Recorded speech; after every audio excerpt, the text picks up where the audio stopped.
नमस्कार मैत्रिणींनो, स्वागत आहे तुमचं माझ्या लाईफ ऑफ उत्कृष्टी मॉमी या चॅनलमध्ये। 10 तारखेला माझा मोबाईल पाण्यामध्ये पडला आणि बंदच पडून गेलेला आणि त्यानंतर मग 11 तारखेला मावस भावाचं लग्न होतं आणि त्या भावाच्या आहेरच्या साड्या मावशीने आमच्यावरच सोपवलेल्या होत्या, त्यामुळे मग आम्ही त्या साड्या घेतल्या। 2-3 दुकानं फिरल्यानंतर नंतर फायनली अशा साड्या आम्ही आहेरसाठी पसंत केल्या आणि ह्या साड्या मग आम्ही फायनल करून घेतल्या। त्यानंतर 11 तारखेला मग भावाच्या लग्नाची विधी सुरू झाली आणि मेहंदीच्या रात्री आमच्या समाजामध्ये लहान लहान विधी पार पाडल्या जातात, तेच मी तुमच्याबरोबर आत्ता शेअर करणार आहे।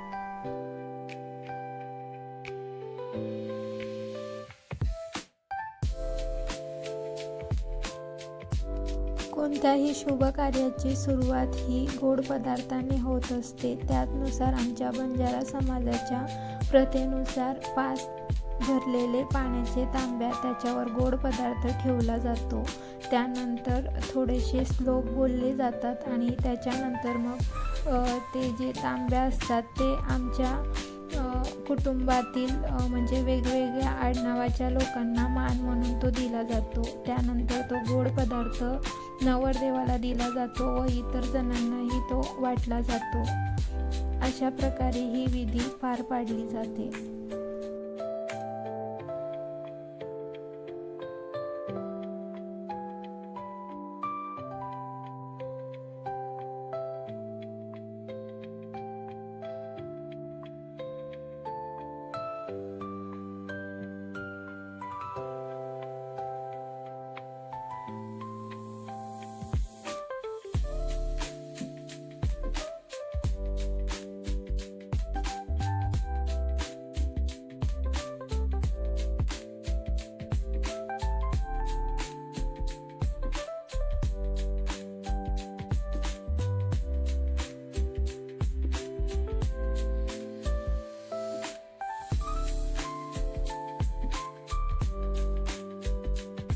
पुरुषांद्वारा ही विधी पार पाडल्यानंतर मग महिला वर्ग रात्रभर छान प्रकारे लग्नाची गाणे वगैरे म्हणून जागरण करत असतात।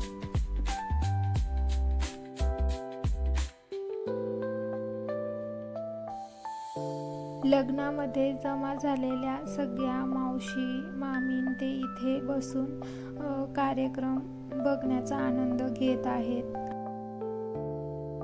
उद्या हळदचा फंक्शन असल्यामुळे मागे स्टेज सजवण्याचं कामही चालू आहे।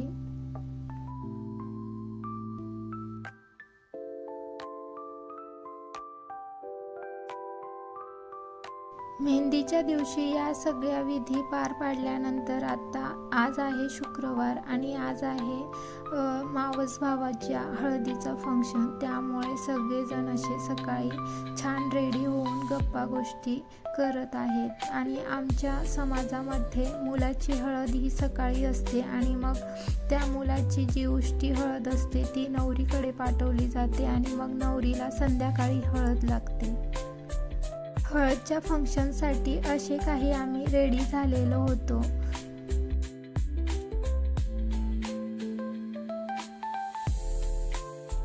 सृष्टीने छान अशी तयारी केलेली होती, त्यामुळे मग तिचा मस्तपैकी एक व्हिडिओ काढून घेतला आणि तोच मी तुमच्याबरोबर आता शेअर करत आहे।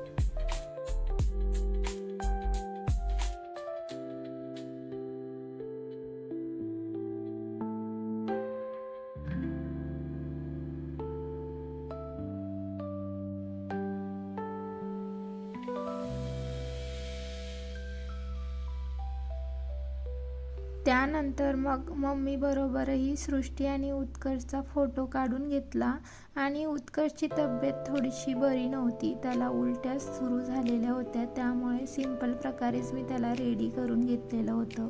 त्यानंतर आता हळदीचं फंक्शन स्टार्ट झालेला होता आणि मग इथे मंडपामध्ये आम्ही सगळेजण उपस्थित झालेलो होतो आणि साईडला ऑर्केस्ट्राचीही सोय केलेली होती। आणि माझ्या मावसांना गाण्याची आवड असल्यामुळे मावसांनीही छान असं गाणं म्हणून त्या कार्यक्रमाची शोभा वाढवली। मावसाच्या सुरेख अशा आवाजांनी छान असं प्रसन्नमय वातावरण तिकडचं झालेलं होतं आणि त्याच वेळेस आम्ही पंगतीमध्ये बसून जेवण करत होतो आणि छान गाण्याचाही आनंद घेत होतो. लग्न म्हटलं म्हणजे बँड तर आलाच, त्यामुळे रात्री अजून बँडवर छान प्रकारे सगळ्यांनी नाचण्याचा आनंद घेतला. सगळेजण नाचत आहे तिथपर्यंत एक गोष्ट मी तुमच्याबरोबर शेअर करते. त्या रात्री घडलं असं की नवरदेवचं गाव, तर त्या गावापासून नवरीचं गाव हे 6 तासाच्या अंतरावर होतं आणि लग्न 1च्या सुमारास लागणार होतं आणि नाचत करत आम्हाला 1:30 वाजला आणि त्यानंतर गप्पा गोष्टी करत 3-3:30 कुठं वाजून गेले ते कळलंच नाही. त्यामुळे आमच्या सरांनी माझ्या सगळ्या भाऊंनी मिळून एक असा प्लॅन बनवला की आपण आत्ता रात्री झोपायचं नाही, आता आपण रात्रीच प्रवास करूया आणि नवरदेवचं गाव ते नवरीचं गाव त्याच्या मधोमध अगदी माझं माहेर होतं. त्यामुळे मग आम्ही सर्वांनी असं ठरवलं की आपण रात्रीच प्रवास करूया आणि उत्कर्षला थोडं बरं वाटत नसल्यामुळे मला उत्कर्ष आणि सृष्टीला माझ्या माहेरी सोडायचं होतं. माझ्या लहान भावाची मिसेस घरीच असल्यामुळे मग मुलांना मी त्यांच्याजवळ टाकून जाणार होती आणि पप्पांनी बाईक इथे लग्नाला आणलेली होती, त्यामुळे ती बाईकही आम्हाला घरी पोचवायची होती. त्यामुळे मग त्या रात्रीच आम्ही 4 वाजता प्रवासाला सुरुवात केली. 1 2 व्हीलर आणि 2 4 व्हीलर असे दोघी गाड्यांमध्ये 9 जेंट्स, आम्ही 2 लेडीज आणि आमच्याबरोबर 3 लहान मुलं अशा 14 जणांनी आम्ही रात्री प्रवास केला.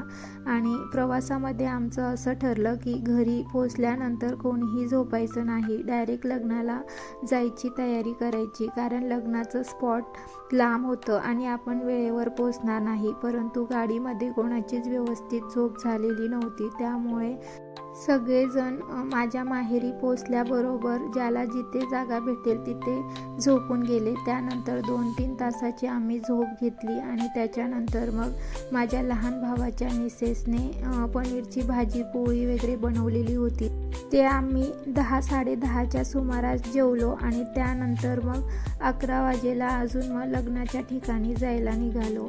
आणि असा अनुभव आम्ही पहिल्यांदाच घेतलेला होता, कारण इतक्या सगळ्या भावांची लग्न झालेली होती, परंतु असा रात्रीचा प्रवास आम्ही कधीच केलेला नव्हता. सगळ्यांनी सोबत आम्ही असा प्रवास केलेला, त्यामुळे आम्हाला खूपच मज्जा आली आणि कायम आमच्या स्मरणात राहील असा क्षण आमच्यासाठी ठरला.